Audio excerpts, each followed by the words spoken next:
We have very short amount of time and we have a lot of things to share today. So first of all, I'm really excited to welcome all of you to our first um, Friends of Figma DesignOps event, where we are going to speak about how we could integrate our tools and seeing that from like designers perspective. But I would like to start and welcome our speakers. John, would you like to introduce yourself to the community? Hello, John Fukuda, and I am one of the co-founders at Limina. And essentially, we do user experience consulting for web, desktop, and mobile application providers. And more recently, in the past 3 years, we've been switching our model from delivering design services to helping teams build their own design capabilities and all the things that are design operationally, linked to that, helping them mature their practice and how design is integrated in their organizations. Thank you, John. TJ, would you like to go next? Sure. I'm TJ. I've been in design almost 20 years. Previously, I was at Microsoft for a long time, building productivity tools. I've always been into productivity tools. There I worked on Excel, OneDrive. I worked on Windows for a long time. And then I came over as one of the initial designers here. And so a lot of my DesignOps is building out the design team, the design culture, the design process from scratch at a new company. And you'll sort of learn, we at Coda run on Coda. So everything we do is on Coda. So I'm going to be a bit biased throughout this. Thank you very much, TJ. Patricia, would you like to introduce yourself to the community? Yes, so I'm Pat. I landed in the DesignOps domain a few years back, but I believe I've been doing it for quite a few years before the term became kind of mainstream. I'm absolutely KPI obsessed. I love measuring and understanding and quantifying. I love the fact that DesignOps, it's about being able to have a business impact and tell people about it. And I'm in between jobs. So I left the fintech sector a few weeks back, and on Monday it will be public where I'm going. So I won't disclose anything at the moment. And I'm a big fan of this format, as Farid knows, because I think it's one of the funniest events that is out there. So thank you for having me, Farid. Thank you, Patricia.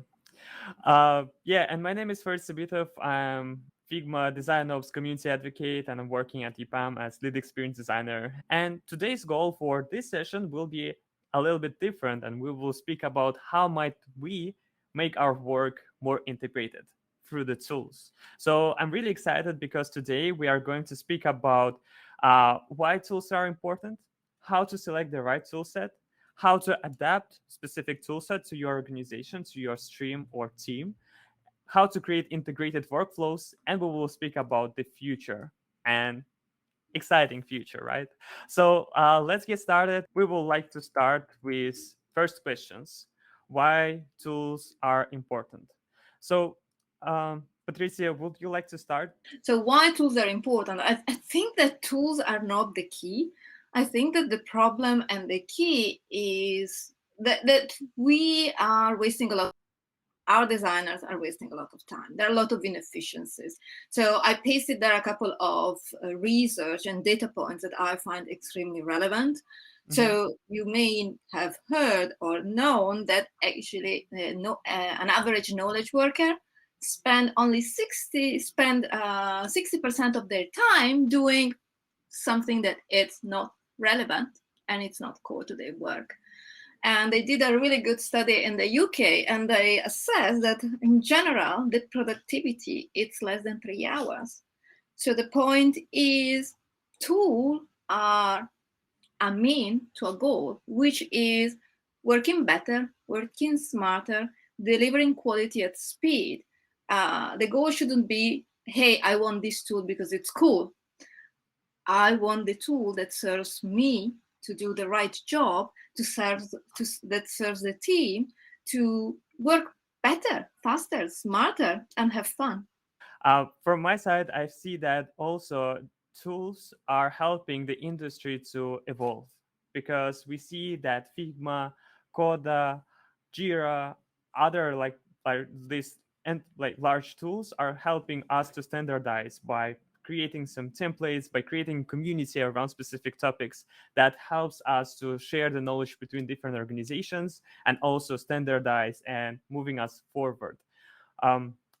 Yeah, I put in here just some thoughts. I mean, if you look at what's been happening to design tools over the years, right? So it's more like 30 years of history in design tools that, you know, initially, I think the tools were engineered around empowering a designer and giving the designer all the capabilities they have to, you know, recreate their vision or digitally architect their visions. And I think, you know, somewhere around 10 years ago, we kind of hit a peak on like what's capable there. And where we realize there's limitations is that designers don't work in silos. They have input that they need from, you know, the business side of things, the technical side, and user requirements, et cetera. And then they need to wrap that into, you know, whatever their vision is and be able to recreate that.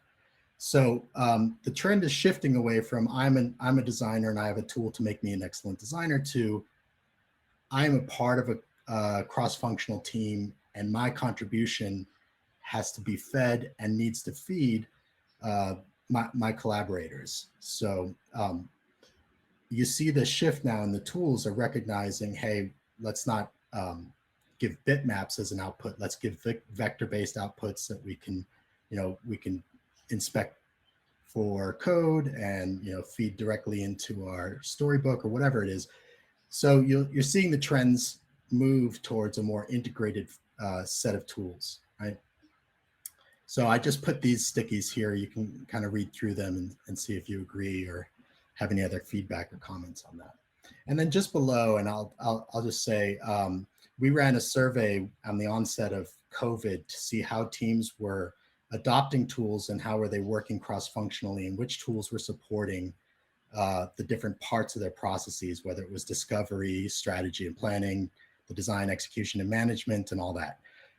And we came up with, this list was, you know, evolving. So this was like the top 12, I think, that we saw. You can see there's a lot of tools, but the ones that are definitely trending are the ones that allow teams to collaborate. They allow, you know, more of a, if it has an API, it's sort of easier to adopt and easier to, one thing that was a major comment was that there's a lot of context switching going on. So the less context switching we have to do, the more integrated our tools are, the better off we are as cross-functional teams collaboratively. So these are just some notes I put together on our tooling past, present, and future. Great. So the main trend right now is it's not enough just to make a great tool for executing our work, but also, most importantly, we need to make sure how these tools could be integrated, right? Yeah. And some things are interesting, like Miro is allowing you to paste in a Google Doc, the doc can be live, et cetera. Mm-hmm. Those types of integrations are interesting, but they need to be a little more meaningful. Like Fareed, you were talking earlier about metadata. I mean, if you think of atomic design and how there's like the object-oriented business objects that are part of a design process, like a persona or a use case, or even a screen workflow or a specific screen or a component, those things have names and they should be linked. The metadata that's in a Google Doc that's informing a designer should be informing the layer naming of your Figma file so that, you know, if a name change occurs during a design, that the labeling and all that stuff is tokenized and can be sort of maintained everywhere, right? So that's the purpose of, in my mind, of it, like a true integration, that the actual object orientation of the things that we're linking and the things we're integrating are shared and common across whatever framework you're in. True, agree. If I can add, I think that there are two levels of integration. One is integration among the tools, and the other is integration within the workflow. because if we have too many tools with overlapping functionalities that don't fit within the workflow or create the ambiguity of, oh, what do I use here or where do I need to go? Even if the technical integration is seamless, the key element that makes tooling essential and critical is the design of the ecosystem that fits with the design processes. True. Agree. TJ, would you like to go next? Yeah. I want to pivot a little bit and talk about these tools sort of embrace and establish your team culture. So if you've ever switched jobs, you know that like things are just run completely different. You know, maybe the org structure is different, the meeting cadence is different, how open or not open the company is. They're all different. Tools can sort of reinforce these what we call like team rituals. So if you're an open team, you need tools that, you know, let everyone see everybody's comments and respond to everything, let everybody ask questions. If you're closed, you need tools that sort of gate projects and things. And so like by having a tool that's flexible, you can sort of bend it to your team rituals. So one of the things we do at Coda is at the end of what we call a dory, and it's actually for the fish, because it's how we ask questions at the end of a meeting. And you know, traditionally in a meeting you might have it where the loudest person, maybe the most senior person, sort of talks a lot, and you know, other people don't get heard. So we have a Coda doc that's attached to every meeting, and we have people add questions and then upvote. That way anyone can ask a question, then the most important question rises to the top. And that's just one way that your tools can sort of reinforce your principles of everyone should be able to ask a question, everybody should be heard. Yeah. I really like this functionality in Coda because that helps us to not only store some of the data, but also immediately interact with this data directly inside the tool. So it's like, if we, as you mentioned before, if we would like to provide some of our questions, we can do that in Coda, and also we can interact with that and like upload or download some of the things that we would like to speak about. Or yeah, thank you very much. Yeah. The other part too, I think Patricia, you I'm going to echo this, but it's really about also reducing busy work. And so another example is like I used to have to like ping everybody Tuesday because we had our crit on Wednesday and Thursday. Hey, you know, does anyone have something to share, and have to like negotiate, oh, who's more important? You know, people want to know what their time slot is so they could invite their PM partner. And it was kind of it was just overhead for me. And as you said at the beginning, you really only have a couple hours of actual work time a day. So any like, you can save 20 minutes here and there. That's actually a lot, because you're going to be in meetings, especially if you're in management, you're in meetings most of the time. And so anytime you can free. And so this is just, we created a Coda doc where it automatically slacks everybody, you know, at the day before the meeting. It links to the doc. People can sign up themselves. They can say how important it is, so it'll prioritize it. They can see what order they're going. And so then me as a manager, there's like 100% automated. It looks the same. Actually, the message in Slack comes from me. It says, hey guys, do this, but it's completely automated, and I don't have to do anything. Great. There's a question from Tom. I think the question is around like what are the outcomes of this table?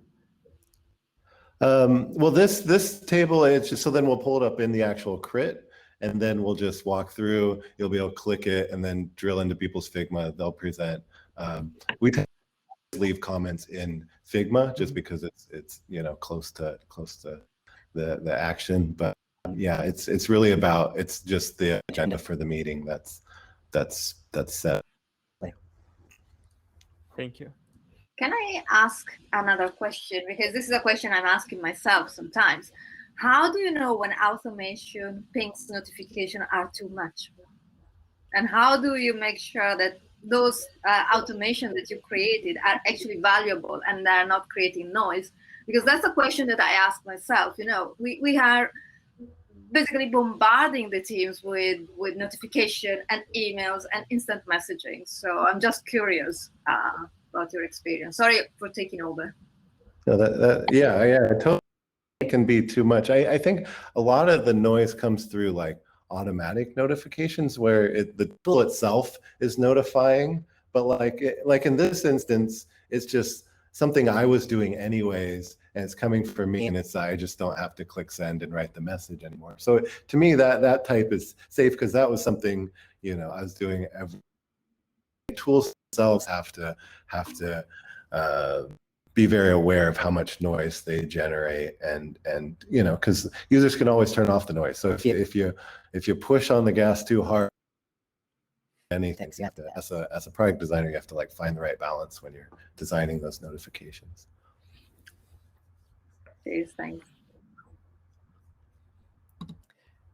Great. TJ, you also added some of the examples how the critique management is working, right, in your Slack channel and in Coda. Yeah. And there's a question from Des. How do you get people to use the sign-up doc? A lot of people don't want to commit ahead of time, but will jump in the moment to share work. So how do you create a culture where people are fine with it? I think a lot of it is just, if you're not on the list, then you're not on the agenda. Culturally, that's what happened. If there's time at the end, we'll sort of say, hey, does anybody else want anything? But the rules of crit is you're on the doc, you're presenting. So it's kind of just establishing those internal, you know, processes. Maybe Patricia or John, do you have another thoughts on this question? Yeah, I was thinking about because I'm new to Coda. I haven't even actually checked it out yet. So sorry, TJ. Okay. But I can see a lot of this, like if you conduct design sprints, for instance, there's a lot of activities that you do kind of quickly and on the fly, and heat mapping interest with your dot voting is an interesting way to sort of express interest. But then after you've gone through that activity, unless somebody's collected all the papers and all the dots, there's no digital trace on that. So I'm looking at what you've done with the Dory question table, and even like feeding it into Slack and having like this Kanban crit board. If you could take that design sprint interest heat mapping and maintain the legacy, what were the features people thought were interesting? I feel like that would be a great way to do it, because there's a lot of manual intensity around the design sprint, and even like the process of voting and all that stuff. And then it doesn't have that sort of digital legacy. So I'm interested to see, TJ, if you guys have thought about how do you support the collaborative, like cross-functional team collaboration that tends to happen off digital. Yeah, I mean, a lot of it is we sort of, I mean, almost have doc at times. So like even the like at the end of the meeting, there's typically a notes column, and you're answering the question as you're typing. And so we tend to document. Whenever there's someone talking, someone's like, okay, I'm the note taker, or that we actually have an assigned note taker for every meeting. And so we try to have everything sort of live on in Coda. And this like little thing, like it's part of like a bigger doc that's, you know, like our design crit doc is part of actually our design team. Our crit like sign up is part of our design team doc, which has everything to do with the design team. And so it's all in one place. And so everything sort of lives on beyond the initial one. Like this particular one, like it just shows you this on it. You can go back and can see all the old things that were ever so everything is stored. I want to get back to it. Yeah, I can just share my one of the use cases how I'm using Coda personally inside our teams is that all these highlights that are coming from all the different discussions, all the different ceremonies that we're performing, there is an interesting activity, there is an interesting role is happening here, is that we need to have a librarian who will be responsible to make sure that all the data is imported into Coda and connected with the right things. So the way how we are integrating all these highlights from the people, pain points or some comments or some ideas into a highlight table, and this highlight table, every row, every data is connected with our objectives. And objectives is another table as in the form of OKRs that, for example, if we are working on a specific objective, we can see all the highlights that people were speaking about that. So for example, if they are saying that there is a lot of noise coming from the tools, we are capturing all this feedback inside our highlights that is connected to our objective. And if we have an objective to improve our communications, create new communication plan, we could see directly which kind of highlights were given from the different designers during our ceremonies. And for every objective, we are connecting initiatives. So for example, if there is one team that is working on this initiative and there is like responsible person, we can also like connect all these different dots from like highlights to objectives to initiatives through the Coda. And that's what I like about the Coda as well. And it's worth taking a step back just because maybe some people aren't familiar with it, just to say what is Coda. So the premise of Coda is like, what if docs and spreadsheets, which run the world, basically, like time you're sort of stuck in a tool and it can't do what you want, you end up in Excel to like, power it through and do the thing you didn't do. So today, the majority of the world like still runs through docs and spreadsheets. And so the premise of Coda is like, what if docs and spreadsheets were designed today in a modern way, without all the baggage? I worked on Excel for a long time, and you can't add new features because every time you add a new one, or you can't take away features. Everyone says, where'd you put my cheese? It wasn't here, and so it just becomes this big bloated, unnecessary, set of features. And so we sort of started from scratch, and then we added modern things like buttons, actions. There's actually a formula engine that you can connect things. So you can build your perfect tool. So it's just a bunch of building blocks like tables, buttons, things, and you can connect it. So you can do what you want to do. Like I'll show a couple examples, but it's really just a canvas the way Figma is a canvas, and you can just create whatever the heck you want to create. That's the right tool for your team. Thank you. And Alice also shares some feedback here. Yeah, Alice was struggling with some formulas and other tools, but Coda makes it more easier. Great. So we are not promoting Coda here. There are a lot of different tools as well, like Notion or Airtable or Confluence, but it's just my personal favorite tool. So, but we are not promoting anything here. And I'll just expect it. Yeah. But TJ Every works time at I say Coda, so Coda, that's... no, it could be any of those five. Happen to think Coda's best, but Fareed, I want to tack into something you just brought up a moment ago about librarians, because this is definitely a trend that we're seeing as being necessary, both necessary and emergent, right? So as research operations move towards having a more nuanced and sophisticated insight repositories, there is a need for someone to be a curator and a librarian within which tests are yielding what types of results and what insights does that mean, and how would that feed our future knowledge on feature enhancements that we need to make as a team. Somebody needs to make meaningful sense of all of that. So having like a lead researcher or an analyst sort of be at the head of your insight repository, playing the role of librarian, making sure that the team isn't being inundated with the noise that can come from research outputs, and really getting the key and salient and important results. And the same is true for design systems as well. There's, managing all the tokens and the atomic structures for all the components, and making sure that there's deduplication happening and elimination of redundancies, and that type of curation needs to happen on an ongoing and constant basis. And then as you go and understand and define things about your products, having somebody who's at the helm of your design knowledge base.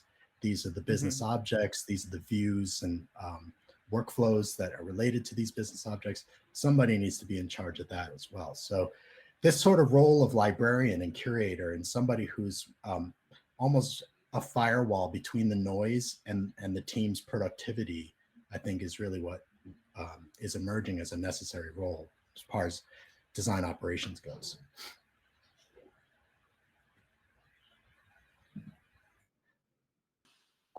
If I can add, I think that it's not librarian knowledge, because that's different code. That's DEWI code and different things.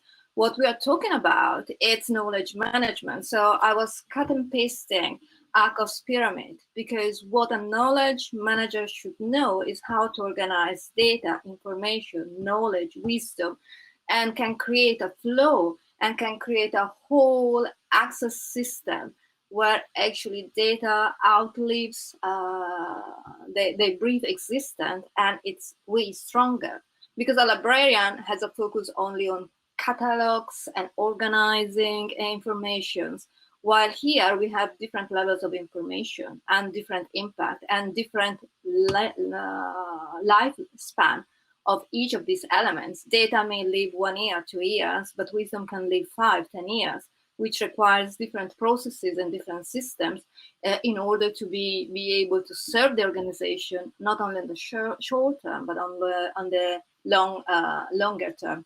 And let me finish typing. But just wanted to jump in because I'm absolutely passionate about knowledge management. Yeah, and I think there's also like another aspect of this too, is that these tools, as they're integrated and the knowledge is sort of being surfaced, right, that there is a need for consideration of context, so that you're not just,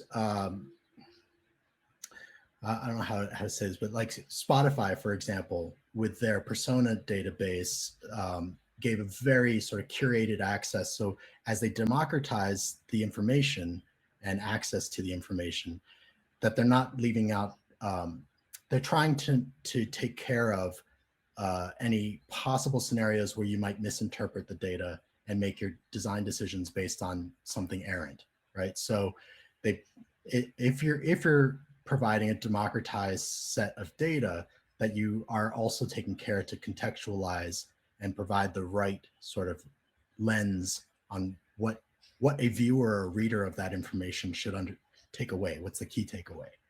And in that way, yeah, you're right. It's not a librarian, but it is somebody who is definitely like a curator or a manager of the knowledge. Absolutely. I mean, we are saying the same thing. My focus is not on the need of the person, but the level of skills and competence in managing the different levels of information. And probably because I have very good friends that are librarians, and I know how they think and how they organize information, that I know they would miss something. But yes, definitely, that's something that needs to be included and implemented in design operations going forward. I'm just not sure if you need that. You need to create the system and how it's done and how it's logged. But I don't know if, I think the maintenance of it, you can democratize it. So anyone's adding things. It's more about setting up initially. Granted, it may grow and you may have to add. It's just like a component library itself is you're adding new components as you go. But my sense that as a specific role, it could potentially be, something temporary. As long as you have a system in place, then anyone should be able to contribute to it. That's true. That's true. We have also one question around design system examples, and we will cover that in a second. We have one specific section for that. So we will cover that. We will answer this question. But thank you for sharing all your questions and thoughts. Let's get to another section called How to Select. I will copy and paste some of the things from our internal board, and we'll just paste it here. And let's discuss that quickly.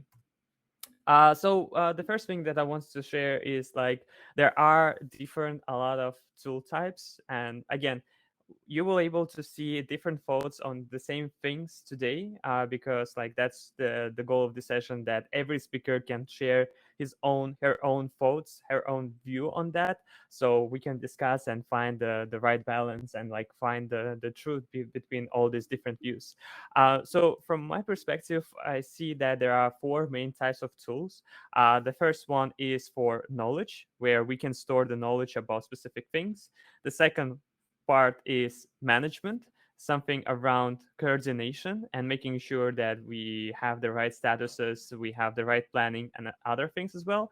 The third one for execution, and this is like role specific. It could be Figma for designers, it could be Visual Code for developers, and the fourth one is communication. And here, some of the tools that we can see, we can like visualize where they are right now. So for example, if we will take Figma, we can say that this is a tool for designers for execution. There is no features, there is no capabilities for management. There is a little thing around knowledge, but there are some comments as well. So we can say that it's somewhere here, right? The same for others. Like if we are speaking about Coda, we can put it like Coda can be like in the almost in the middle, because like we can create issue tracking systems there, we can create roadmaps, we can store the knowledge as the same as in Notion. We can also communicate there, provide some feedback, comments, and like replying all to all our discussions there as well. And for execution, because like right now with all these new features that Coda is adding around like reactions inside the table, so it's not only about the knowledge but how you can interact and work directly inside the knowledge base. So for example, by using different packs, you can like unlock some other capabilities as well. And I see that a lot of people already started to move everything into the sections that they see. Thank you very much for that. Yeah, Zoom is strictly for communication. There is nothing for knowledge management and execution. And Zero Height, by the way, is for design systems that you can also use for more like knowledge and communication somewhere here. Also, you can find the link to XOps Today. This is another community that I'm always leading, also leading. You can find some of the tools there regarding like operations as well. The next section is called integrations. So let's speak about that. TJ, would you like to Yeah. start? Or if anyone has any comments around previous topics, please tell as well. Yeah, I took a slightly different spin on the categories. I think your Venn diagram is probably more accurate because nothing's that clean. I tried to group them into kind of three buckets. You have your communication, which separately. And then your craft, which is like the tool you're actually using to build things. And that for us designers is Figma, but for an engineers, that may be Codex or their engineering tools. For support, that might be, what's it called? I'm drawing a blank, but everybody sort of has their craft. And then you have your tool that's like the glue that sort of connects everything. And I think that ends up being a document surface that's for collaboration and documentation, because things in Slack, they don't live on because they move up in the thread. So eventually they're out of view. And so you need that place that's like the constant place. And so that's where I think that group. But I think the most important thing to get to the like question of like how to select a tool, I think we're going to talk about more integrations more, but I think the most important thing is when you're selecting a tool, like do all toolbox like work together. Do they integrate? And so whenever you're selecting a new tool, you should first look and say, how do they connect? Do they connect with the other three tools I use? If so, then where it go? Because if without that, you're just going to end up, it's just not going to work well. You're going to end up wasting time transitioning between tools. And we'll talk, I think we're going to have a whole section on integrations, but definitely when considering tools. Yeah, I have added some notes because my take is not looking necessarily at and starting with tools, but starting with what is the end-to-end journey. So I copied there one of the kind of ecosystem that I created, and you can see that basically it's one tool for a clear purpose, and each of these tools serve one stage of the end-to-end design process. And I've mapped out the design process, assessing how long does it take at a micro level, what were the tools utilized by the team, both the approved ones and the kind of paralegal or the trials that are not necessarily good ones to use. So mapping the journey, mapping the tools, mapping the time required to do, and then identifying the right tool to empower the design so that the whole ecosystem has a function. And I know where to go to recruit. I know where to go if I want to test quickly with artificial intelligence, if I want to do a survey, if I want to do tree test, if I want to do user testing, whatever I want to do, I have a platform, because in that way, it's also an easy way to assess the return of investment. So the tools are being chosen in a compromise of licensing models, utilization needs, and end-to-end design journey and integration. And this is, as you see, I try to keep it as simple, as lean as possible to reduce complexity and to avoid cognitive overload. People shouldn't be thinking what to do and where to go. It should go one shot, easy. Yeah. Thank you. Yeah, like one of the main insights I see here is that we need to make sure that the tools are helping our governance model to be more efficient. Thank you very much, Patricia. I really like your.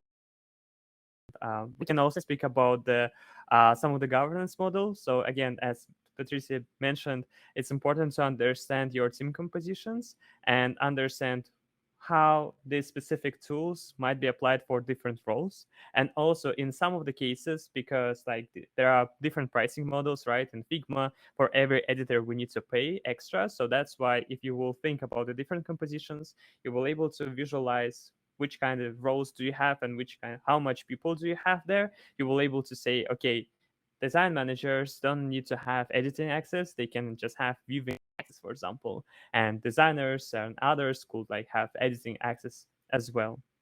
So it's important to, one of the main highlights, visualize process, specify different actors, and also some of the things that we spoke about that internally is managing permissions, because not everyone needs to have editing rights. Not everyone needs to have access to some secret initiatives that are happening inside our organization. So that's why this kind of going through the context will help you to visualize and make sure that you didn't forget about specific things when you are choosing the right tool set for you. John, you added one note here: licensing and pricing models need to be built to support governance and workflows. Yeah, so I think it's more or less a redundant statement on what you just said, but essentially, the right people need to be informed. I think of it as a RACI model, right? So who's responsible for, who's accountable, who needs to be communicated with, and who should be informed. And I think if the basic, licensing models respect that type of like RACI model, and then are able to assign the right functionality, and the pricing model supports that, that'd be wonderful. I also believe that licensing models should be a little bit more flexible in the future. Organizations are fluid, right? So people's levels of responsibility and accountability, and whether they should be consulted or informed, tends to change on a daily basis sometimes. So how fluid those licensing models, pricing models support that, I think it's going to be more successfully adopted, especially in larger enterprise, organizations that are have multiple design teams. They're shifting from one team to another. Those types of contexts are shifting all the time. Thank you. Yeah, I can talk a little bit about the Coda pricing model, which is very unique in the industry. I don't know if there's others that do this. So we found like to replace a tool is actually really hard. To like add a tool, you add a new analytics tool, you gotta add it, start slow. But if you already have existing tools to like go in a company and say, hey, start doing it differently, buy 1,000 seats for, you know, $10 a pop just isn't going to fly. Like it's really hard to dig in there. And so pricing model, we actually only charge, well, first off, it's free for like a lot.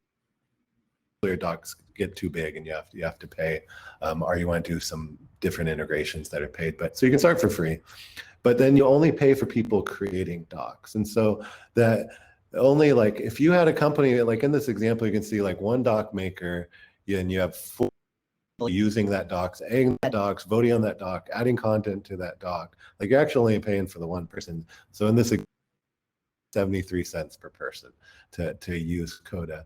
And so that allows us to like get into a company, a team can start using it, a single person. Because the reason we say doc maker is we find there's like always one person at the company who's like the doer, the like initiator that like is creating. They're like eager to try a new process. They're just the person that gets shit done. People we call doc makers, so we can empower them. They can pay, you know, just for their little seat license, and they can start using it. The whole company can use it. And we find it works because, you know, everybody else sees the value. It's like, wow, I love how you run meetings. I love how you at the door, you at the end. How can I do that? Oh, you're using Coda, and then it just grows organically. So we don't have to have that big, you know, price discussion at the beginning. It can just grow. And we have all the, you know, the internal management of like managing seat license, all the admin stuff that they can do later, and gate and all that kind of stuff we have to. Yeah, I personally, when I like introducing Coda to other teams, they are surprised that for editors and viewers, like for editors especially, we don't need to pay. And that helps me as well, like other teams as well, to integrate Coda into like different teams and organizations. And then when they see the value, they can like start moving into Coda or any other different tools. But I really like your pricing model, and it's always like people are asking like, why did they did that? Like, because it's like we just can't pay for one license, and like we can invite 100 people there, and like we can work there in one document. Yeah, Thank but you. it's essential that the providers, the tool owners rethink how things work. Because if you think about design 10 years ago, 15 years ago, the number of tools available were very basic. So the seat model was fitting because, well, one user, one seat.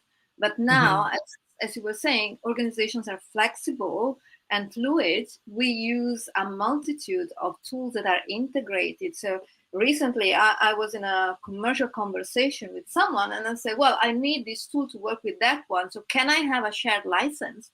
They never thought about it. And I said, why should I pay 2 full licenses if I wouldn't be able to use one tool without the full integration with the other one? And this is a great challenge for the operations and also for DesignOps to push and ask for the licenses that need and that fit with their utilization model. So that's kind of probably my provocation and part of conversation that I've been having recently. Yeah, and also there are some interesting things around like the pricing models. For example, in Sketch, for consultant agencies, for consultant organizations, there is an issue with different pricing models, because Sketch, we were buying that for, it was based on the person. So we were able to buy one license for a person, and this person could work on any other like clients and projects as well. But for Figma, it's more like project-based and client-based. So the client needs to buy one team and or the whole organization and invite editors there. So it's a little bit different model, and that's why it's like hard to scale. But like, yeah, there are a lot of interesting things that we could discuss here. But let's go to the next section. Here's the one of the examples how you could visualize. And there's a question around like RACI metrics, I think. If someone could add a screenshot around like RACI metrics, maybe it will be more understandable for others. Like the RACI metrics, as John mentioned, there is like responsible, accountable, consultant, and informed states for every person, and you can just like go through based on the specific people or based on the roles. You can visualize the amount of people who needs to be responsible, who will need to have editor access, for example. inside your organization. And here's one of the examples how you can visualize the amount of how specific tools are used in different phases. And because I did that long time ago, like last year, and we never we didn't had the FigJam. So, but right now we could highlight that the Figma can be fully used on the discovery phases, because like we have FigJam here, where we could like collaborate with all of us. The next one, tool maturity levels. John, would you like to start? So something that there's a convergence at the moment of many things are going through maturity arcs. Design teams, as they operate, are maturing as collaborators. As tools are maturing, they're adding sort of more cross-functional features. And then I think organizations at large are maturing, and also their integration models. So how are they adopting systems? How is the information they're utilizing being automated between platforms or systems? So I pulled into this document this Celigo.com's integration maturity model. I think it's really telling, because it tells a story, I think, of most maturity arcs, even design tooling, in that you make a decision to purchase a design tool because it empowers a designer to be their best collaborator, right? That decision might have been an ad hoc one because he or she is really good in this one tool. But then as your team matures and your need for more information and better collaboration and communication evolves, this sort of maturity arc for how you integrate the tools and what types of features would be necessary for a suite of different tools to be better integrated has to be considered as a sort of at the meta level. So yes, you can make the individual product decisions based on the specific features that you need to be allocated, but then, and I think we're going to move towards this later in the discussion, but what are the open API capabilities that allows that tool to extend beyond itself? And if you're needing a framework to sort of make those decisions, I think looking at Celigo's integration maturity model is a good framework for having those discussions. Great. And then there's a couple of other ones. I mean, I think over the years we've been seeing sort of Envision App came out with their New Frontiers maturity model for design teams. Nielsen Norman's been talking about this for a long time, what makes teams usability mature, and then, and I think just being echoed by Jared Spool as well. So all these sort of maturity, sort of everyone arcing through their maturity is happening sort of at the same time, and that we're seeing that in the tooling and how there's been this convergence of now new collaboration spaces where you have researchers and designers working in the same FigJam boards, and then they're moving directly into workflow modeling, and it's starting to happen. I think metadata is really the key, and how metadata is handled and portable across different contexts is really going to be the biggest challenge. And maybe that's where librarians come in, I don't know. But somebody to help sort of tag and maintain the sort of integrity of what's happening in one legacy piece of software as it integrates with another. So the main highlight is that when we are choosing the right tool set, we need to make sure that we also understand the current maturity level of this specific tool that could be integrated into our tool set inside our organization, right? The obvious indicators are, has the tool been built in a way that's openly, like one, is it supporting some open integration, right? It's community contributed modules or plugins, Airtable, Figma. You look at that first and then say, okay, they're making it a gateway. So they're opening the door for you to sort of put and get. And that's like the first indicator. And then the logical sort of construction of like, is there a specific panel or plugin in Figma that can ingest my Airtable in a meaningful way, or can it, your Jira tickets. So this is really where the next conversation is moving towards, and it does integration support workflow. Does it support governance? Are we overloading our designer with too much information? Have we curated it enough so that they have only what they need to be successful in that task? Thank you. Another section called flexibility. TJ, would you like to start? Yeah, I think when considering a tool, like the flexibility of it is one of the most important pieces. I don't know how many, like in personal finance, like how different tools I've started using, and then like ended up in Excel because it didn't do the thing I wanted. At some point, I wanted to combine things or do something, and I just couldn't do it that. And also I'm, exporting and getting into Excel, and so I think the important thing is, like, at some point you hit that wall with whatever. If your tool is made for a specific job, there's gonna be something that you just don't like about it, that just doesn't do. And so yeah, so tools like Coda, I just put a bunch of examples of how we use it, and there's a link to the doc, and you can copy it and see these actually live, because it's a little better interactive. But just like, I think your tool just needs to be able to bend well, otherwise you're gonna go elsewhere. And so I think when you're considering tools, flexibility is one of the things to consider. That's true. I really like. I didn't thought about that previously, but I really like your idea that the tools needs to be flexible, because we need to have, like, it will be great to have one tool that could solve us a couple challenges internally. Yeah. Another section is thank you, TJ.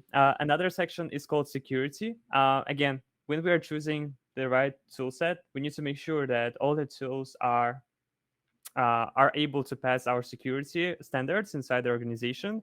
And for example, I added couple links to the sections where you could, like, see how Figma is secure, how secure Figma is, and how secure Coda is. So I see, like, I don't know if someone here in our speakers panel is able to provide more details, but I see, like, SOC2 type certification or SOC 3 type certification is really popular, and I see that in a lot of tools, like in Coda, Figma, GitHub, Jira, and others. Yeah.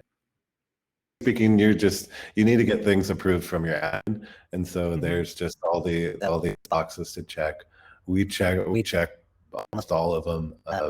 There's just a lot of new company, their tools, just won't check those boxes. They won't be SOC 2 compliant. You can't log in with Okta or whatever it is. So at some point, as your tool gets going, you're going to have to go to the admin and be like, hey, look, can I actually use this or not? And so it's good to know, what the needs are. Usually the admin then will just get in contact with the company, or you'll send a link to the website and they'll say, thumbs up. But it's just something to consider when selecting tools. Yeah, one thing we're running into is, well, if you do any defense-oriented work, there is a CMMC compliance now, the cybersecurity compliance measures that are pretty stringent. So the storing of information, the access, and who has control. From a security standpoint, you need to have like 100% lockdown on and visibility into who has access to what. So that's where, like, the integration and the license model piece, I think, is really interesting, and there's an opportunity here, because organizations, larger ones anyways, have their own LDAP systems. They have their own permissioning, and control from an IT perspective that a lot of SaaS tools don't really accommodate well. You have to sort of get in there and stand up a whole new, parallel set of users, and then do your permissioning within there. And it's so TJ, to your earlier point, you're like, flexibility is going to make it easier, yes, but I think also accommodating these types of use cases that are like this is a real serious one. The CMMC, a lot of DoD contractors are going to be booted out because of non-compliance. And that's going to leave the playing field is going to be so unleveled. The only people who can be operating in that space then are going to be the Lockheed Martins and those guys. And it defeats the whole purpose of what the SBA is trying to do with small businesses and giving them equal sort of access to those types of contracts. So it is a consideration. It's an annoying, nuanced consideration that I think SaaS tools, as we think about an integrated design platform or experience of tools or suite of tools, needs to be sort of complicit with or have consideration for. But it's going to happen to any design team that has to work in those highly regulated spaces. Yeah, it's really, I mean, Sorry. oh, go ahead. No, just quickly. I mean, you are in the US, and the Consumer Protection Act, the California Consumer Protection Act, is not as strict as GDPR, but in highly regulated industries, if not in every industry, GDPR in Europe, it's quite strict.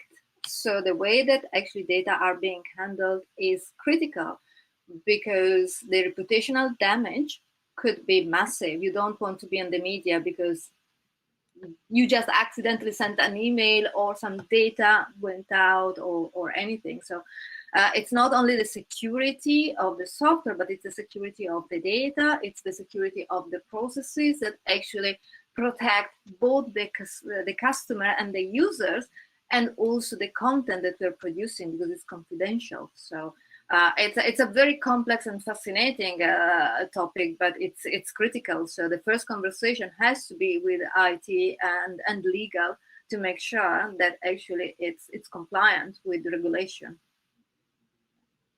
True. Yeah, the next thing is the community. I think also when we are choosing the tools, it's important to think about the community as well, because the community are the ones who are evolving and helping the tool to be more better, and also sharing some resources and extensions and plugins that could help you to also work more efficiently. So community is one of the things that we could speak about as well. And the last one, if you would like to speak about the features, capabilities of specific tools, there are a lot of public websites where you can check for example, one of my favorite is UX Tools. But this is the old screenshot. Right now, the usage of Figma is much more higher than Sketch. Also, there is prototyper.io, where you can find all these different tools visualized within different capabilities. And one of the things that I would like to recommend here is like UX Tools survey, where around design tools, where they did a lot of work, and it's really helpful to show how specific tools are leading them on the market right now. And if you would like to select specific tool set, going through the thinking about the community, flexibility, and the tools maturity model, and also your own organizational governance model will help you to select the right tool set. Here at the bottom, we have a couple things around like how tools can be integrated. And there are a lot of things, and it's a little bit more technical, so we'll not spend too much time here. But there are a lot of integrations. So right now, this is the preview of like how Figma could be integrated, and that might give you some interesting ideas how you will be able to unlock some of like capabilities and integrations with different teams by using such technical tools. So the first one is integration. So you can use integrama.com. They have official pack of Figma where you can connect, for example, Figma and Coda and Slack or any other things. And again, for example, some of the interesting concepts that I did is that in Figma, there are webhooks, and you can create one scenario in Integramat that will help you to capture every library publish release notes that design librarians are doing inside the design system team, and add it as a new row into Coda. So that's the way how you will be able to see which components were changed and what kind of release notes design librarian specified when he or she updated the library. The second one is API that you can use. So again, Figma, Coda, Notion, all other tools have API, because like that will help you to connect different tools. The third level is plugins. There is a huge community in other tools as well that you can take a look, and you can use some already pre-made solutions that are available on the market and utilize them inside your organization. And the last one is scripts. If we're speaking about Figma, the way how you can utilize scripts and test is by using Scripter plugin. Here's the link at the bottom. And I think one of the most important things as well is reliability on the market, how reliable this company is. So for example, if we're choosing the right tool set, we want to make sure that in 5 years, the tool that we selected will not be gone from the market, right? It will still be there. There will be a lot of updates. They will still work on the customer feedback, and they will improve the tool itself.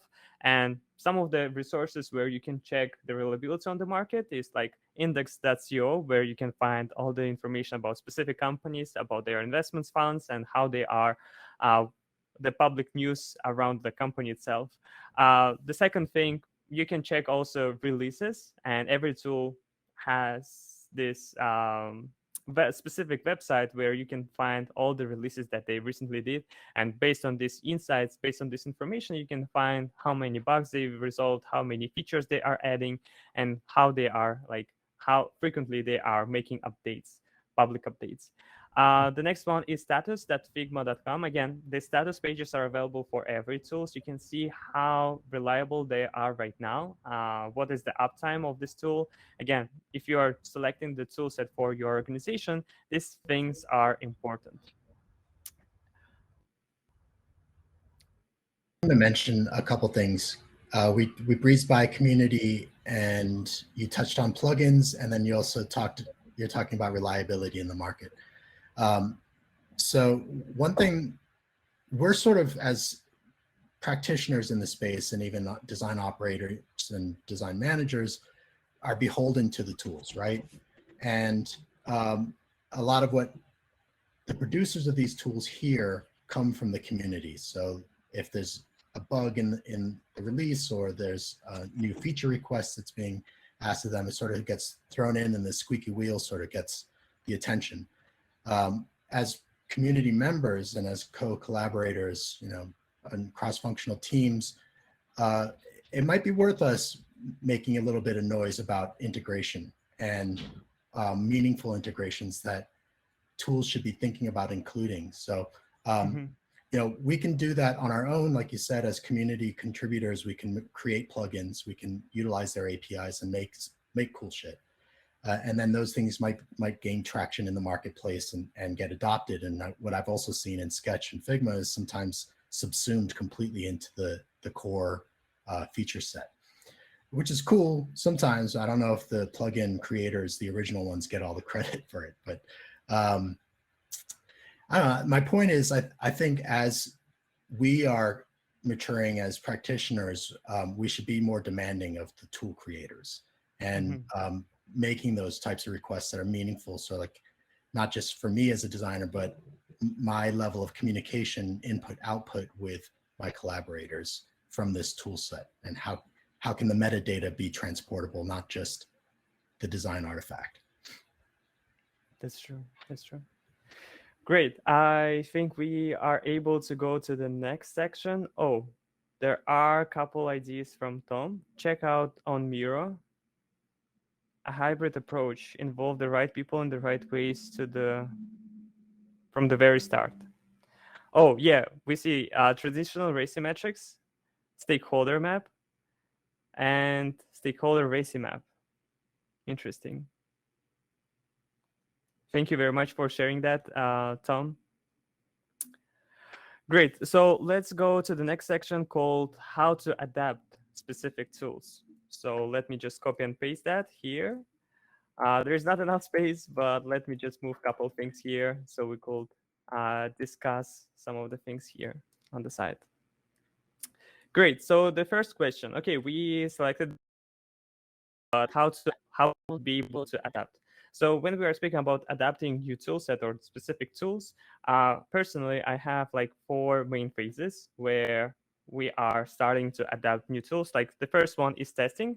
First of all, before making any decisions, we need to select specific people or specific teams where we would like to test this tool, how it behaves. Are there any issues, or like, are we confident to go with this tool or not?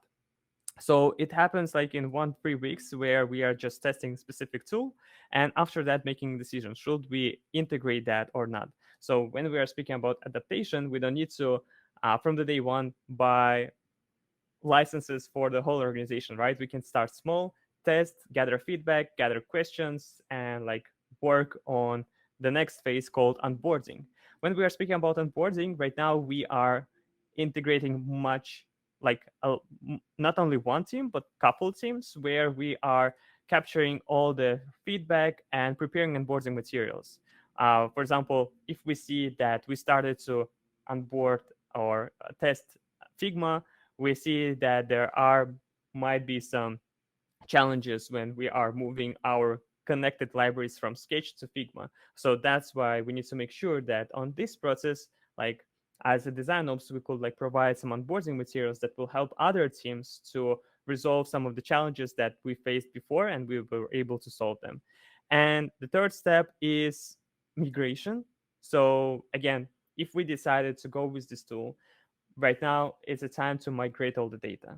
So if we are speaking about Jira, or we are speaking about Coda or any other tools, it's important to book this time, and that might take a lot much more than 2-4 weeks, because it's based on the amount of information that you would like to migrate to another tool.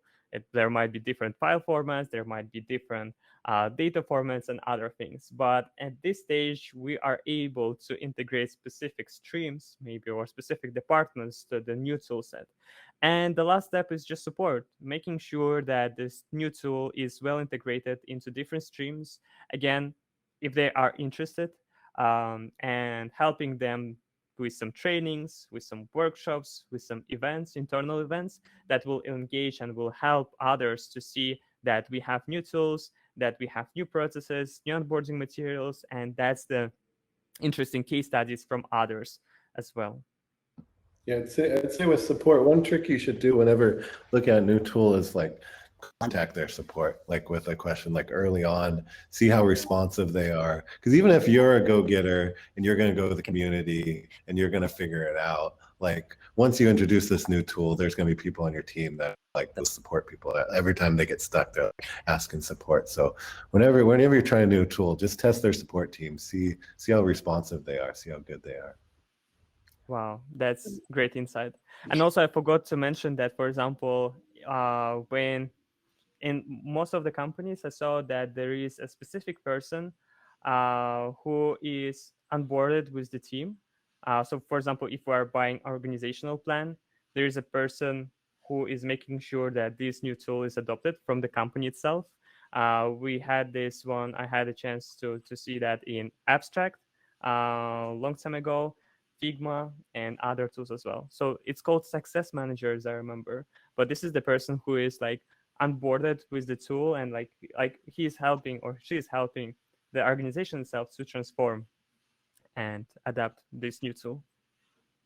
If I can add two things, there are a couple of things that I really focus on when rolling out a new tool. First of all, what is success? So what are the metrics that you will report back to the business as success? And when I say success, I mean, for instance, what is the adoption rate? How many of the design team members are actively using it? How often? Engagement, how often, how frequently? How many projects are they really running it? So what are the metrics that actually we are looking for? And also, I don't rule out any tools easily, because a change requires time. It takes away time from focusing, because you need to educate the teams and you need to have a clear strategy. So I generally use tiger teams. So in the testing phase, I create the advocates, the ones that actually will go and cascade down in a pyramid model the knowledge if they agree that that's a valuable implementation. So for me, rolling out a tool, it's 6 months because I need to test the vendor, as TJ was saying. So I'm full of questions. How do you work? What are your metrics? What is your dashboard? All the things that I can ask you. What is your training approach? What is the SLA? What are all the things that I need to create a rollout plan? At that point, I have a testing phase with few people that will be the ones telling me, do we need this? Does it fit with the process or not? Because a design operation person like me, it's not hands-on. I'm there to serve them, to facilitate the change. So, and this also means that because an operation person reports back to the business, I need to have clear metrics to be able to tell, I'm asking you 10K, 20K, and 100K, whatever it is that I'm asking, the return of investment is calculated. This is the engagement to expect, and this is the impact on the ecosystem. If you introduce one tool, what is the impact? So applying a design system thinking approach, it enables to create options. So it's not necessarily that all tools need to do everything, but we need to understand how they impact each other and how they impact the flow. So I'm probably too paranoid, but for me, rolling out a tool, it's anywhere between 3 to 4, up to 6, and I had a case of over 12 months to roll out a tool. So ensuring that adoption and engagement are high. Yeah, that's true. That's true.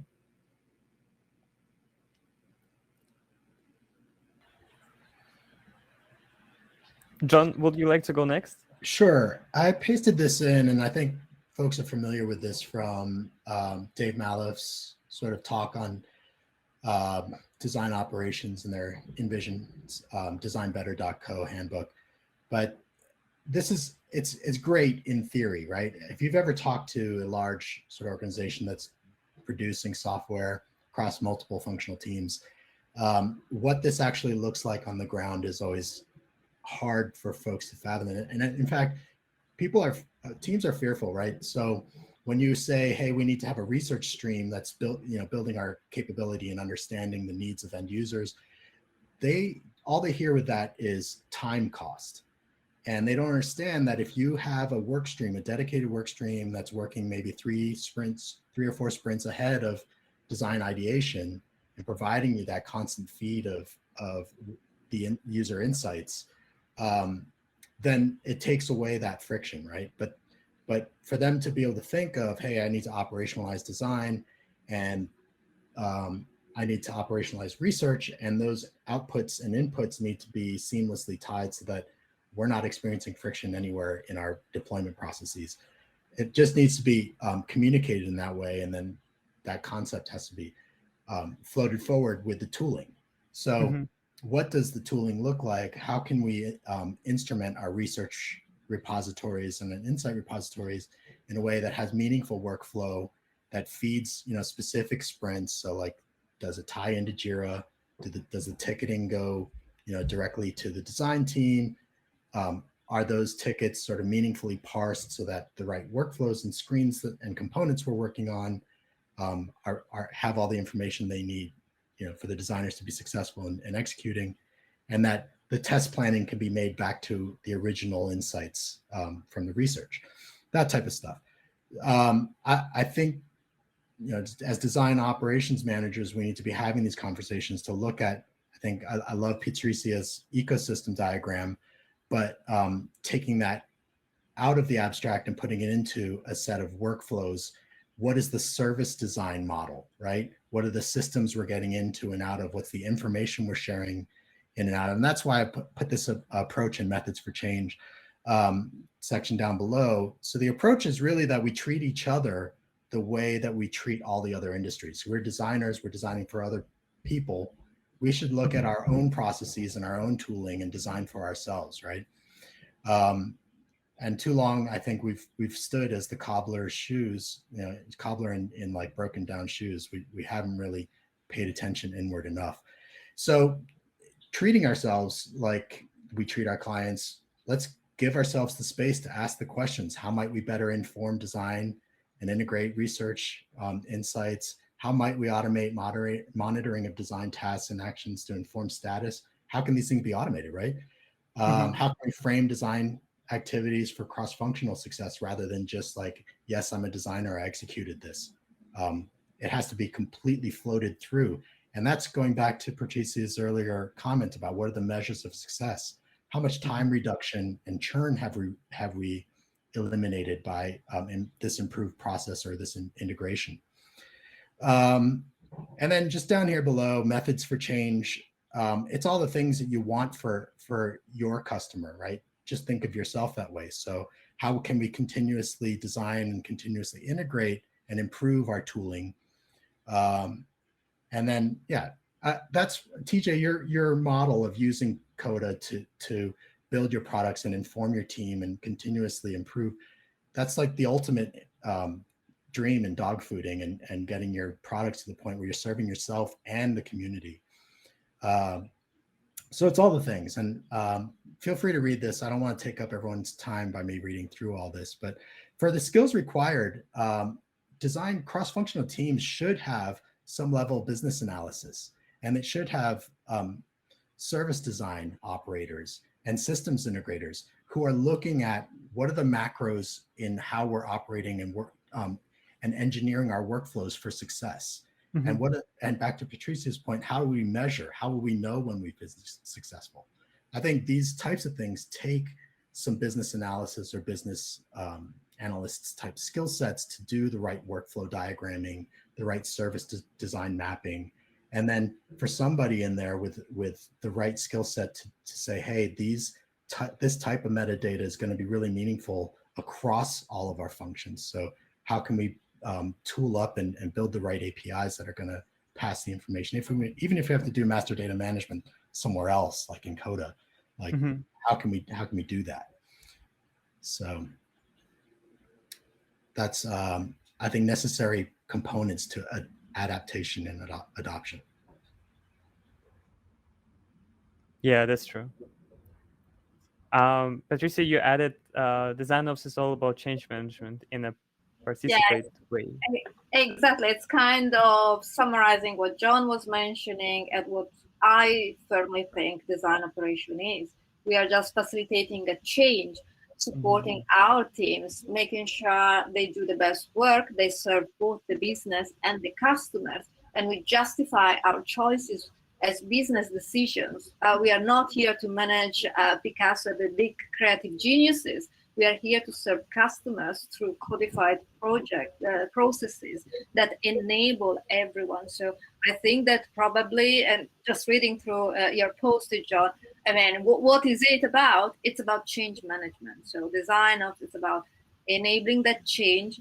And because we deal with people and because our customers are also our friends and colleagues, that's a participatory approach where we are all together and there's no cascading down decisions. Whatever we talk about, new tools, new integrations, it's never me telling them what to do. It's me asking and listening to the problem. What is happening? Why are you wasting so much time doing that? What solutions have you adopted? And let's brainstorm together, try out, do experiment, adopting literally a lean startup approach. All together, and it's the team telling me this is what we want, because that helps the business metrics, that helps engagement, adoption, that helps to integrate every new part, every change in a seamless way within the existing processes, within the existing models, because it's bottom up, it's not top down. Try to implement a change and tell your team from tomorrow, use XYZ, they will just start telling you, we don't want it. Wait for them to come to you, or, kind of nicely seduce them and kind of ask the right questions so that they understand what it is that can help them, and go and take everyone on the journey with yourself, because that's how you change. And this is where the partnership with the success manager that helps the design operations practitioner to understand the potentials and the opportunities becomes key. I mean, I became friends with most of the success managers I work with because, I mean, they help me to be successful, but at the same time, I can help them to create a fantastic case study, success story, and prove how powerful their tool is. So, and that's something that when it comes to change management in a participatory way, it's both with your team, but also with your vendors and your partners. Yeah, that's true. That's true. Yeah, I'll just be definitely. really quick about this one. Sorry, this is the stage for design operations is evolving, right? And so Rosenfeld Media brings together a really great curated set of speakers who can talk to you about their pain and their suffering and their successes and failures along the road of what it's been taking for them to pull together cross-functional success. So I encourage everyone to look for these summits. This will be the fourth or fifth one that they're doing this year. Sorry, TJ, go ahead. No, yeah, I was gonna go on. Yeah, I was definitely agree with Patriza on the like bottom-up approach. Like, unless your team is like chomping at the bit for like a new change, like it's really hard to like come top down and say, hey, we're moving this. I think it's better. It's more likely, you know, a few people start using something and it sort of grows, and you say, hey, this is a great idea. Let's roll this out. So my thing is like you if you're trying a new tool, you should just kind of start small, try it out, see if it works. Try it with a small team, you know, maybe a feature team or something. So I want to share just an example of like how these tools can kind of grow on you. So we, in about April, we decided we're going to do a design internship program for the first time. And if you know about internships, like they're usually set months before April. So April is like very, very late to the game on a design internship. But we said, well, we got to do it. So like that day, we're like, well, how do we start? We got to make a form because people have to like be able to like, you know, sign up and put their name in that. So all we did was start with a form. We got it out there. We posted it on our, you know, boards and we sent out on LinkedIn and things, and we had overwhelming response. So we ended up with over 500 people like applied to this internship, and we had no idea like how we were going to run it, how we are going to decide on these people, like what the process is. All we had was, you know, this table of these hundreds of people. And so in Coda, we just had to like work through like and build processes on the fly. So it was like, okay, so we asked them a couple questions. So the next screenshot is just, you know, we sort of graded their written response because we're like, we can't look through all these portfolios, that'll take forever, but we can quickly glance at people's written responses. So we graded those, got the number down just based on, you know, are they actually interested in our internship because they wrote something that let us know they know what the product is, or did they pay something generic from 10 that they applied to? So we filtered it down that way. Then we're like, it's still too many. So we had divided up the portfolio, had everybody just spend 2 minutes per one, grade them real quick. And so we added this another step in this process. So we divided up between the design team, put some framework for how to grade it, and we got it back. And then it was still too many. So then we had to add another step in the process where we had all the design leads go through, and like the top ones that were in there, we sort of scored, okay, everyone had, you know, 20. And so we all voted on them. Then we were able to, then we're like, there's still too many. So let's send them a quick design problem to see if they're even serious. Will they actually complete this, you know, our project? So the ones that they did, you know, then we got that down to maybe 20. And then, so we added the whole, got it down. Then we met with all those people that did it, went through it with them, graded that, and eventually got, you know, whittled it down to like 5 on site and down to our 3 interns. So it was we started small. We had no idea where that form was going to lead us, and the process, we couldn't have even imagined what the process was going to be because we didn't know how many people were going to apply. And so when you have these flexible tools, you can just sort of make it up as you go, bend to the needs of what you're doing. Yeah, and so it's know where you're going to get. We didn't know that doc was going to turn into this giant flow with, you know, how many steps is that? 8, 9 steps. But that's where it ended up over time. And if we had to make that from the beginning, it would have been overwhelming. But adding a step, you know, is kind of trivial when you're kind of in the moment. Yeah. I love your highlight that don't need to have everything figured out to get started. Thank you very much. So let's speak about the integrated workflows. So we have only a couple minutes left. We have a lot of materials to cover. Let's think, how much time do we have? Dear speakers, John, Patricia, TJ, do you have time to go through the integrated workflows and the future? I can go over. Sure. Great. Patricia? Quick to the integrated workflows, I think they should be. I think you could keep it somewhat high level too. Great. Okay, so integrated workflows. So here are a couple slides that I hope will be helpful. So the most important is that we will start with the challenges, like what kind of collaboration did we had before when, for example, we were using Sketch, and because it's offline tool, there was no collaboration before. It was hard to work within the same functionality, the same file for a couple people. But then we see that the market changed, and we started to work in cloud-based tools like Figma, where everyone could do the same things, I think, like in the same time inside one tool like Figma, and we can see the real life updates from others, and we can like collaborate much faster. But in some of the cases, we see that okay, we are not seeing only from the design perspective, but we are seeing how different disciplines are integrating with each other. So designers are using Figma or any other tools or InVision. Product managers are using Miro, Excel files, and other things. Front-end developers, QAs, developers itself are using different tools. So what happens here, like because of the different tool sets that everyone is using, we are creating a lot of deliverables that are hard to integrate with each other. And for example, one of the two main metrics that are like struggling at this point is time to knowledge and risk of error.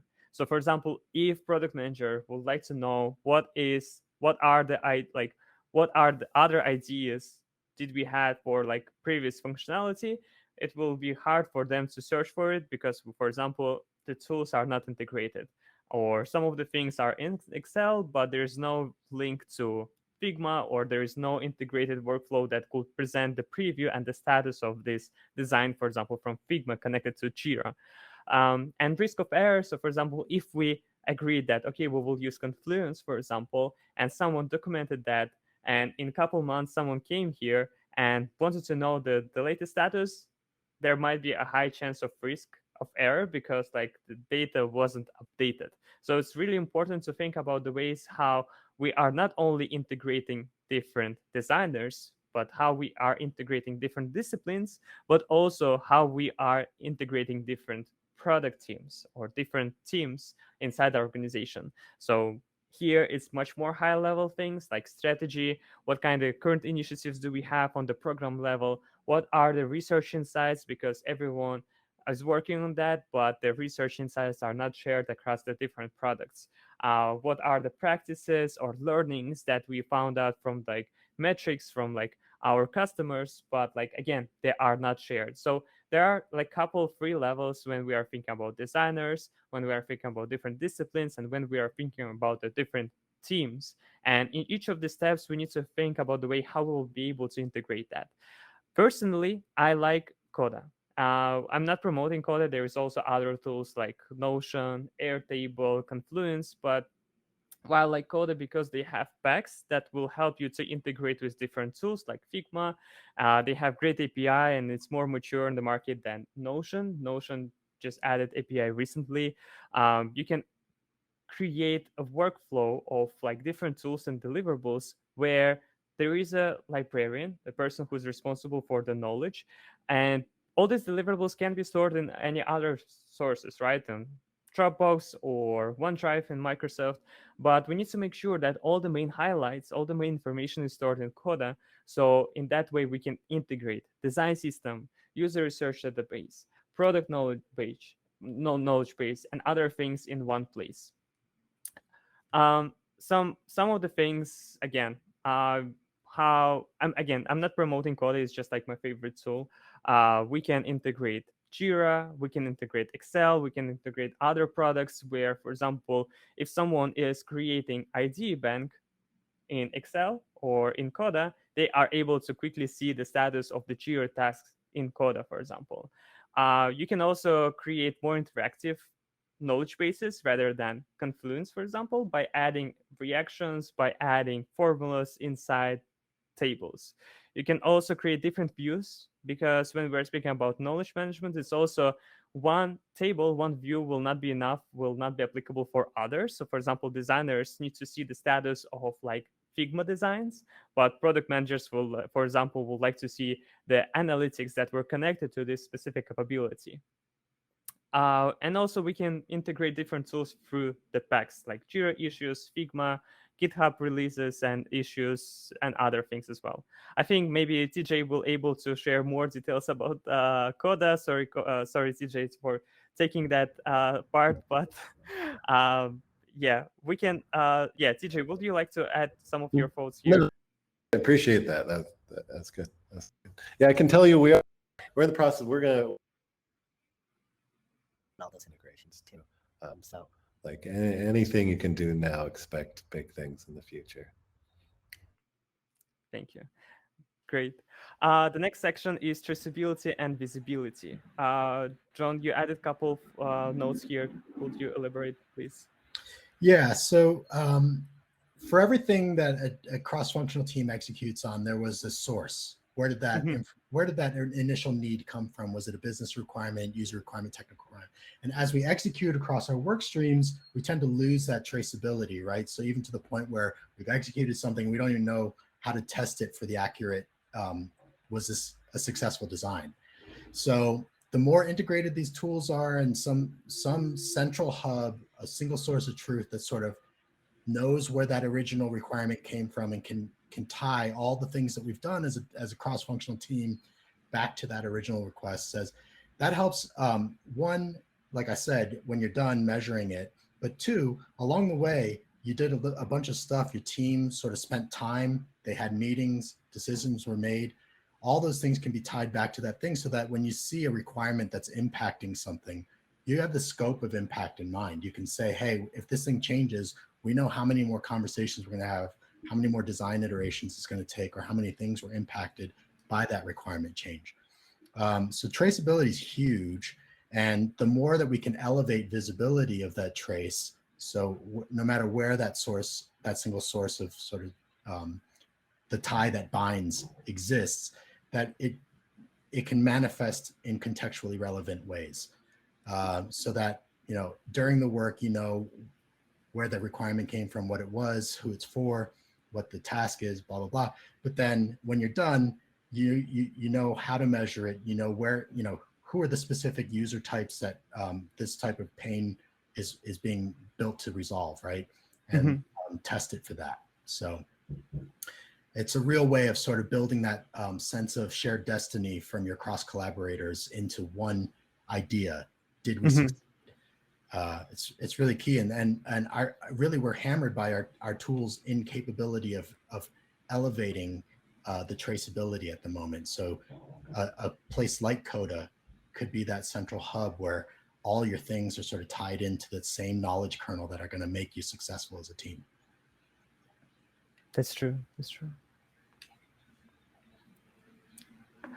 Okay, we can go to the next section. Yeah, it's a huge topic, and also thank you, Tom, for adding your notes here as well. The source could be a product backlog. I totally agree. It might be also App Store feedback and other things regarding the ways how we could like capture all the external insights, all the external sources. I like really product board. This is another tool, but again, we need to make sure that all these tools are integrated as well. So yeah. Let's go to the next section, user research databases. So like when we are speaking about how to create integrated workflows, we spoke about the problem and we spoke about one of the types like traceability and visibility, right? Another thing how you could like create more integrated workflows is by using and integrating user research databases. I added here a couple links where you can like check out different tools that are available there. If you would like to see and you would like to create integrated workflows, you can check which kind of tools will help you to solve specific challenges and how they are integrated through the process as well, and which kind of tools are available there. Speaking about design systems, this is one of the things that I'm always using. Here, again, you can also use different tools like Notion or Coda or Confluence for creating design systems, where you have on the left side Figma or any other design tools like Sketch or any others. On the right side, you have the code with Storybook and the React itself. And at the bottom, you have a system, issue tracking system, that helps you to capture the feedback, visualize the current statuses of specific things that we're working on, and the end is like releasing that and distributing all these design system updates to the whole organization. And if we're speaking about design system, Coda can help you to create a place of storing all the patterns, components, styles, and assets. So that's one of the things that we have done already for a couple. Yeah, Framer. I saw Framer as well. I tried them long time ago. Yeah, I'm also excited about the Framer and their recent updates. Maybe they will also, there will be some interesting use cases how the Framer will be also be integrated. If you have any use cases, please share them in our Slack channel. And there are also other types of knowledge bases that you can create within your tools. First of all is discipline knowledge base, where, for example, you can create a skill matrix where you can visualize the career path, when you can create personal development plans for every designer inside your team. And like in Coda, because all the data is connected, you can create that, or in Notion or in Airtable, the same thing. Product knowledge bases, where you can create, the main goal here is to connect strategy with execution, and how you can create OKRs, like your objectives, and connect them with initiatives, connect them with main capabilities and teams that are working on specific functionalities there. And processes on the program level. So if you have large amount of teams that are working in your organization, you can also visualize the resource plan of specific initiatives on the program level. You can visualize the team health of specific teams that you have inside the organization, and other things.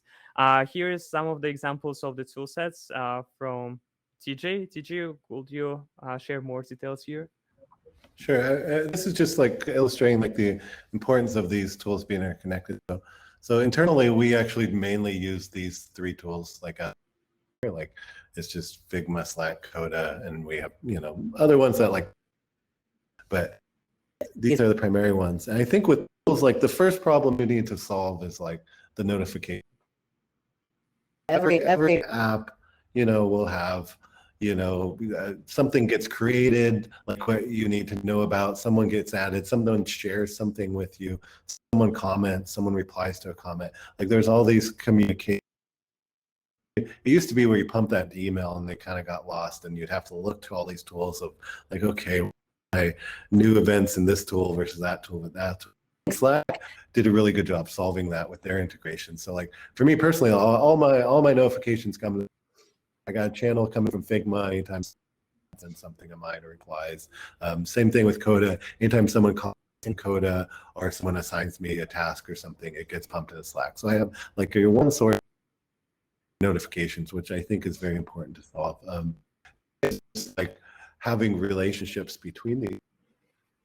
We have in Slack, for every single Slack channel, we'll have Slack channel individual stories. We'll also have them for teams, all the designers have a channel, all the designers NPMs, like the entire company. Docs associated with these, so it can like hold the content on those teams, like it'll be the team site where you like sign up for design crits or whatever. But there's this like nice one-to-one relationship.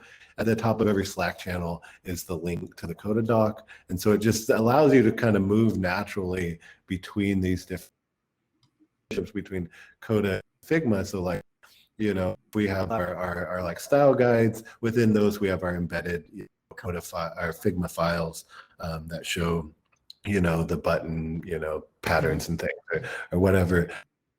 And we even go even further where we have, you know, things like we track all our tasks in Coda, so we don't use Jira. We actually just create a table our tasks there, and then we have a one-to-one relationship with those tasks, and like a Figma, like a section Figma with, you know, the designs for that feature, that like sub feature, and so and you back and forth between these two. We even use that integration to like have status in Coda reflected on the title slide in Figma, so you can say this is like I'm in the design stage, or this is the design.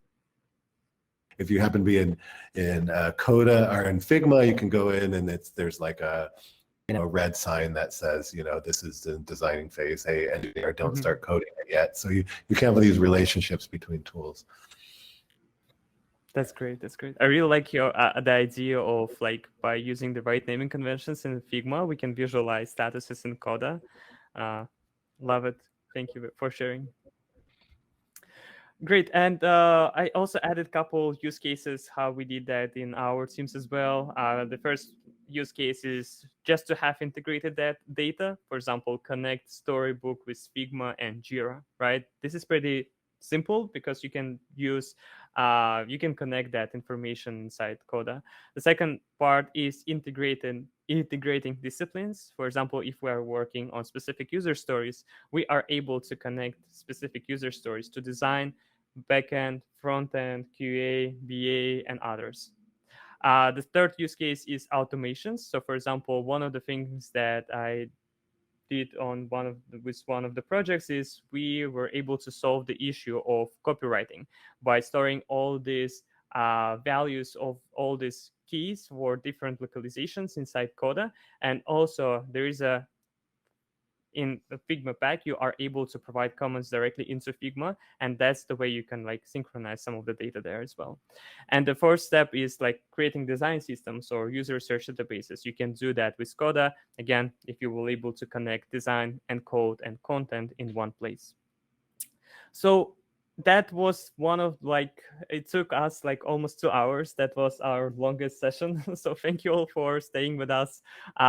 We see that a lot of people are like still active, and hopefully this session was really helpful for you to think about the ways how you will able to select the right tool set and how you will able to adapt, and most importantly, create integrated workflows in your organization and help your designers, product managers, BAs, and developers to work more integrated and reuse knowledge and deliverables that we are creating and have much more integrated workflow.